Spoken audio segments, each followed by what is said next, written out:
Hello and welcome to this introduction to using the calibration wizards found in SignLab. So what is a print mode? Well, in SignLab the term print mode refers to the media profile that contains all of the printer configuration settings for the chosen media and inks that you use with your printer. The resolution, the ink levels and the colours that are produced are all controlled within the media profile. There are now literally thousands of different media types available, and each one will have different properties. To explain some of these properties a little further, I've opened up a print mode in the Manage Print Mode section of the Print and Cut Manager. This list down the left contains factors that are set when a print mode is created in SignLab. This interface is used to edit a print mode that already exists and is quite different from the calibration wizards. I'm using it here purely for visual purpose. Colour adjustments set the balance of your cyan, magenta, yellow and black, ensuring that the right percentages of these colours is laid down when you print a specific tint. In the calibration wizard, these curves are printed on a linearized chart. This chart is then read by a colour reading device, enabling us to make sure that 80% cyan looks like 80% cyan, and so on. In addition to this, it will check the relative density of my cyan, magenta and yellow printed together to create greys.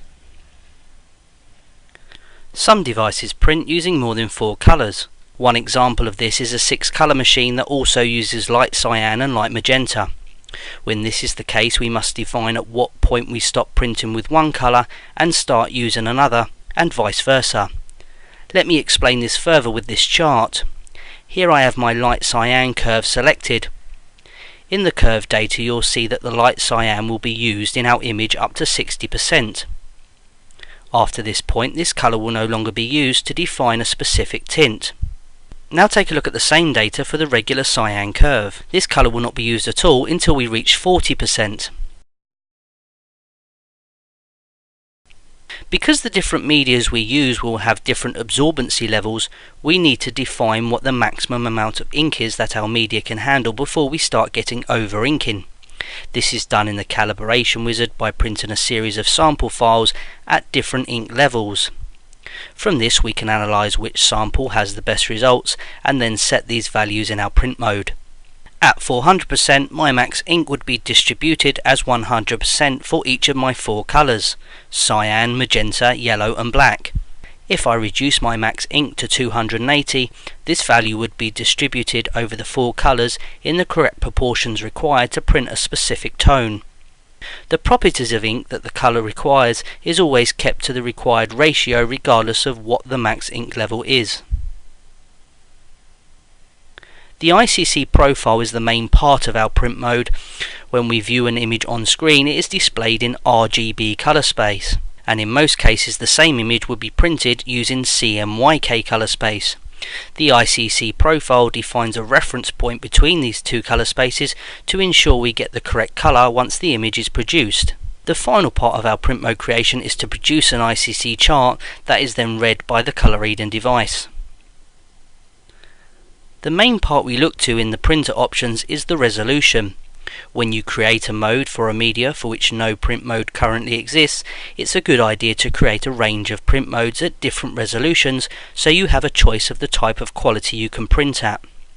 Some jobs will only require a draft mode, whereas a job to be viewed short range will require a higher DPI. Of course, if you just need a one-off print mode for a specific job, this would be unnecessary, but generally speaking a full range of print modes at different resolutions would be advisable. The other options in this category are all device specific and will vary from printer to printer. You may wish to change some of the other properties here for specialist print modes. One example would be if you were creating a mode for a clear vinyl, you could specify 2 ink passes to gain greater opacity of your image on this type of media. The second part we look to here is the colour model.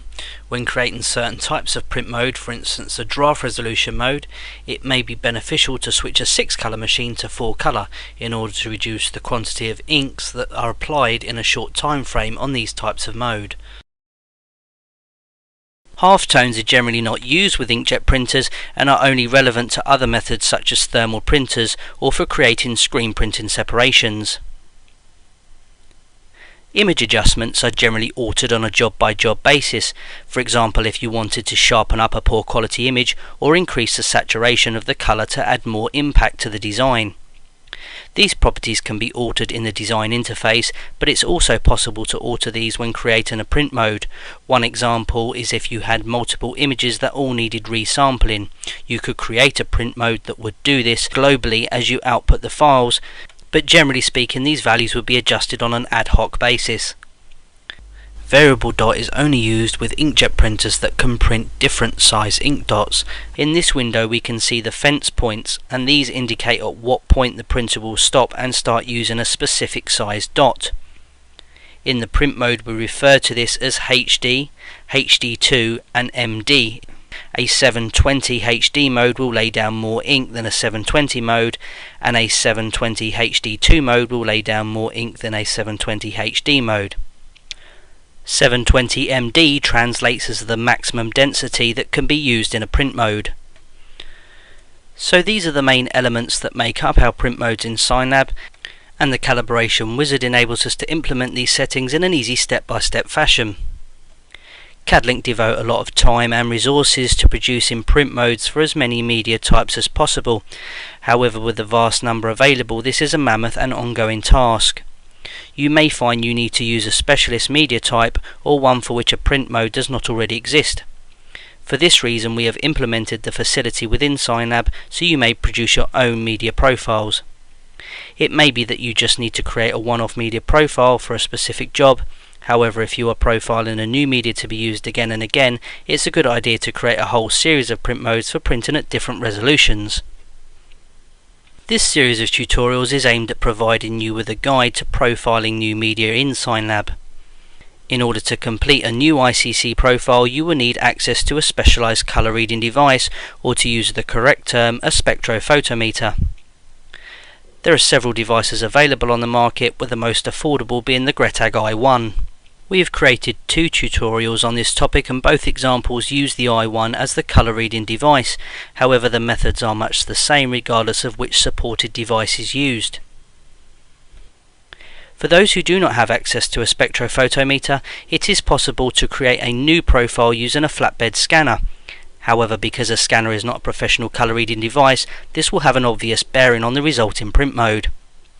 In addition to this, a scanner does not have the ability to read an ICC chart, which is the final step of our print mode and an important factor in gaining accurate colour matching in any future images you wish to print using your new profile. For this reason, we recommend this as more of a way of tweaking an existing print mode to better suit an uncalibrated media, which has similar properties to those of an existing print mode.